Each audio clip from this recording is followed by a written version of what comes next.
नमस्कार, बहुत स्वागत है आपका न्यूज़ 18 के डिजिटल प्लेटफॉर्म पर। मैं हूं प्रशांत कटारे और बात आईआरसीटीसी और उस पर बने करोड़ों अकाउंट से जुड़ी एक बहुत बड़ी खबर की। दरअसल घर बैठे आईआरसीटीसी अकाउंट से टिकट बुक कराने वालों के लिए ये बेहद बड़ी खबर है। अगर आपके अकाउंट से टिकट बुक नहीं हो रहा है तो एक बार आप ज़रूर चेक कर लें, कहीं ऐसा ना हो कि आईआरसीटीसी ने संदिग्ध एक्टिविटीज़ की वजह से आपके अकाउंट को डीएक्टिवेट तो नहीं कर दिया है। अगर ऐसा है तो आपको फिर KYC करानी पड़ेगी।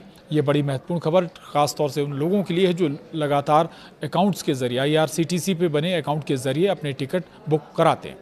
दरअसल ट्रेनों में ऑनलाइन रिजर्वेशन करने वालों के लिए बड़ी खबर है। Indian railway catering and tourism corporation IRCTC ने एक साथ करोड़ों लोगों को झटका दिया है। अब ये घर बैठे राजधानी वंदे भारत समेत किसी भी ट्रेन में ऑनलाइन रिजर्वेशन नहीं करा पाएंगे। इन सभी का आईआरसीटीसी अकाउंट डीएक्टिवेट कर दिया गया है। आईआरसीटीसी द्वारा उठाए गए इस एक्शन की वजह क्या रही और किस तरह दोबारा से चालू इसे कराया जा सकता है, ये भी जान लीजिए। आईआरसीटीसी दलालों द्वारा टिकट बुक कराने पर लगाम लगाने के लिए एआई का इस्तेमाल कर रहा है। इसके लिए तमाम तरह के पैरामीटर बनाए गए हैं जिससे पता चल सके कि कौन वास्तविक यूजर्स हैं और कौन गलत तरीके से दलाल के जरिए टिकट बुक कर रहा है। आईआरसीटीसी ने एआई की मदद से 9 करोड़ यूजर्स को संदिग्ध पाया। इसके बाद दोबारा से एआई की मदद से रिव्यू कराया गया जिसमें 3 करोड़ यूजर्स की एक्टिविटीज़ बहुत ही ज़्यादा संदिग्ध पाई गई। इस आधार पर इन 3 करोड़ अकाउंट्स को तुरंत ब्लॉक कर दिया गया है, यानी इन अकाउंट्स के दोबारा से एक्टिव होने की कोई संभावना नहीं है। अभी करीब 6 करोड़ लोगों या अकाउंट्स पर ताला लटका हुआ है। आईआरसीटीसी के CMD संजय जैन ने बताया है कि पहले दौर में 3 करोड़ अकाउंट्स को पूरी तरह से ब्लॉक कर दिया गया है।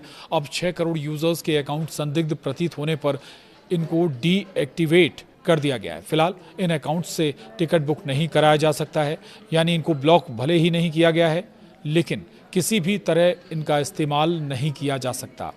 अब सवाल है कि क्या ये सभी 6 करोड़ यूजर्स फर्जी हैं?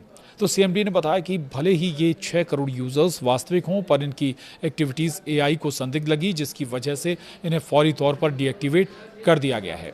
अब ये भी समझ लीजिए कि अकाउंट कैसे दोबारा शुरू हो सकते हैं। तो संजय जैन ने बताया कि 6 करोड़ डीएक्टिवेट किए गए अकाउंट्स को दोबारा से शुरू कराने के लिए KYC करानी होगी। ये KYC उसी तरह से होगी जैसे बैंकों या दूसरे सरकारी संस्थानों में होती है।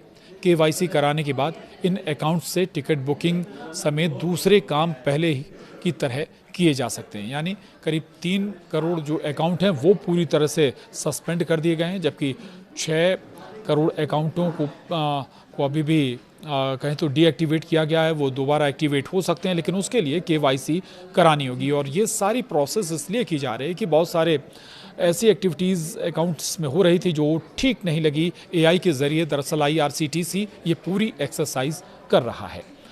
और आईआरसीटीसी से जुड़े और फैसलों के लिए या और एक्शन के लिए आप जुड़े रहिए, जानकारी के लिए जुड़े रहिए न्यूज़ 18 के डिजिटल प्लेटफॉर्म के साथ। नमस्कार।